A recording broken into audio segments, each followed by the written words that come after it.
Hello and greeting from New York. It is my pleasure to talk to you today about Mary Gayley Senni and her love for her adoptive country.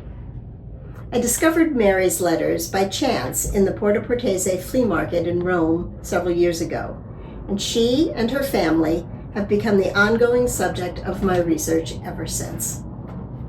Mary Gayley, born in 1884, was the eldest daughter of Julia Gardner Gayley of St. Louis, Missouri, and James Gayley, a Pennsylvania steelman in the inner circle of Andrew Carnegie. When Mary and her sisters were young, their mother, she was known as Julie, educated them at home. Julie was a gifted teacher who herself had been steeped in a classical education. She taught her girls the literature and culture of ancient Greece and Rome, and as children, they knew the geography of the ancient Mediterranean world far better than that of the United States. In 1901, when Mary was 17, her father, an expert on the working of blast furnaces in steel production, was promoted to the vice presidency of Andrew Carnegie's newly formed U.S. Steel Corporation. James became an overnight millionaire, and the Gayley family moved from Pittsburgh, Pennsylvania, to New York City. Mary's two younger sisters adjusted well to life in New York, but Mary had difficulty making new friends. Now, uprooted in her adolescence, she became moody and an unhappy teenager. Julie, hoping that a trip abroad would appeal to Mary's abundant intellectual curiosity, arranged for her daughter, accompanied by a chaperone, to spend a year in Italy. Under the supervision of Agnes Repplier, a celebrated Philadelphia essayist, Mary began a year-long grand tour of Italy in the fall of 1902 and returned to New York in the fall of 1903. Ever after, she referred to this as her annus mirabilis, the wonderful year that changed her life. Mary and her chaperone spent time in Turin and then traveled to Florence, where the women stayed in the same pensione that the British author E.M. Forster used as the setting for his popular novel A Room with a View, published in 1908. Mary, on the cusp of adulthood and awakened by the beauty of Italy, was, in fact, a true-life version of Forster's protagonist, Lucy Honeychurch. Italy had stirred her soul. But for Mary, the highlight of Italy was not Florence, but Rome. Not for its art, architecture, and culture, which she deeply appreciated, but because in Rome, Mary met her future husband, the kind and dashingly handsome Count Giulio Senni. Unlike the standard cliché of the American heiress who marries a foreigner to acquire a title, Mary and Giulio were truly in love. They were married in New York in 1907, and the following year, the newlyweds set sail for Italy, where in time they raised a brood of 7 children and lived happily together for the rest of their lives. They divided their time between Villa Senni, a gracious ancestral estate near Grottaferrata on the outskirts of Rome, and their summer retreat near Badia Portalia in Tuscany. When she was in her 60s, Mary wrote her memoir for her children, so they would know about her early life. She explained to them how she felt about leaving America to live permanently in her adopted Italy. She wrote, "People asked me if I had no hesitation in going so far away to live in a strange land. But it was not strange to me, even though I knew very little about the mechanism of life in its everyday details. A Latin land was more home to me than England could ever have been, and this instinctive feeling was only strengthened by experience. I can't at all maintain that everything is perfect, but it remains true that I was less irritated by the defects and enjoyed more the good things than anywhere else. Much as I would have loved to have had my sisters near me, I never lifted a finger to have them marry in Rome. I knew they were happiest in New York." Gregarious by nature, Mary made new friends easily, and she maintained contact with her American friends. Her home at Grottaferrata became a focal point for social gatherings. Among her many visitors was Beatrix Farrand, the renowned landscape designer and niece of the great American novelist Edith Wharton. Wharton, herself an avid gardener, also traveled to Grottaferrata to visit Mary and to see her garden. Mary, generous as always, sent Wharton an array of flowers after her visit.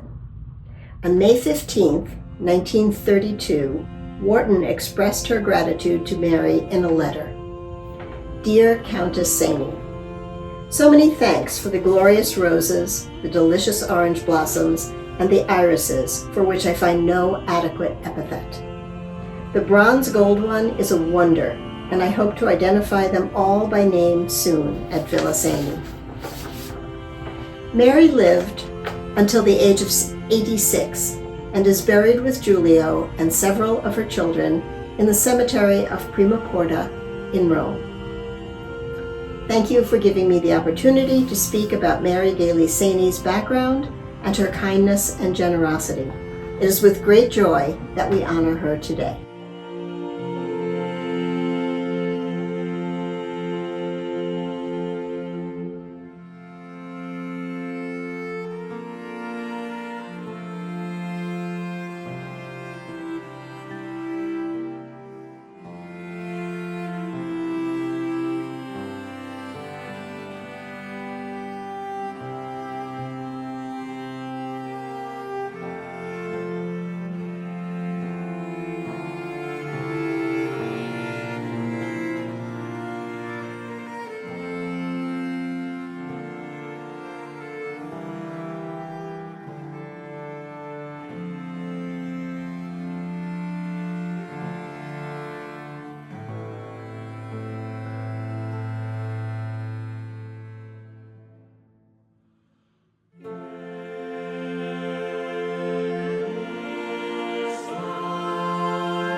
Mia madre Andreina, quello che ama ricordare di più è l'immagine della nonna in giardino, seduta davanti ai suoi iris, alla ricerca di un iris rosso che però non riuscì mai a creare.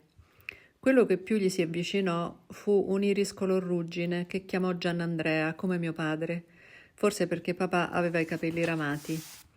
Finita la fioritura degli iris qui a Grottaferrata, non vedeva l'ora di partire per Badia Prataglia, in Casentino, dove passava tutta l'estate nella casa che fece costruire e dove noi tutti nipoti abbiamo trascorso tante estati meravigliose. Lì la fioritura degli iris era tardiva rispetto a quella di Villa Senni e quindi poteva continuare il suo lavoro di giardinaggio, indossando il suo grembiule nero che aveva dei grandi tasconi davanti per contenere i suoi preziosi arnesi di lavoro, come per esempio le targhette di legno gialle che piantava in terra vicino a ogni tipo di fiore e sulle quali scriveva a matita i nomi delle varietà di iris e rose. Ancora oggi ce n'è qualcuna in giardino sparsa.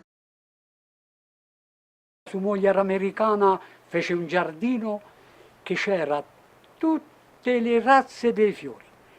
Il giardiniere, che era di Baria Prataglia, riuscì a fare con gli innesti, col polline, riuscì a fare, quasi era vicino alla rosa nera, che era un miracolo. Che questa donna americana, era riccona, comprò, che lui era decaduto, Conte Segni, ricomprò il titolo, Conte Segni, comprò la villa, fece questo gran giardino.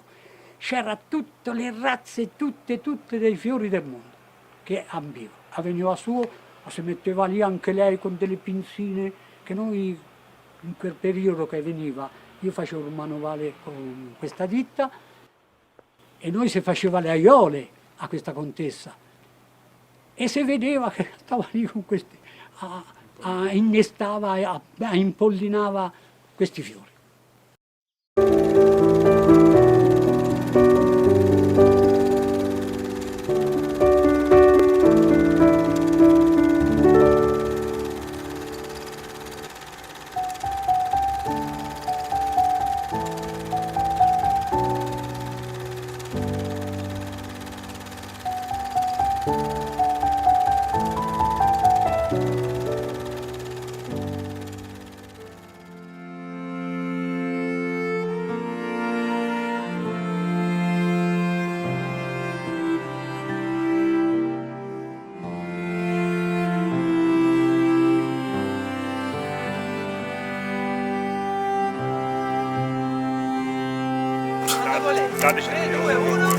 Via!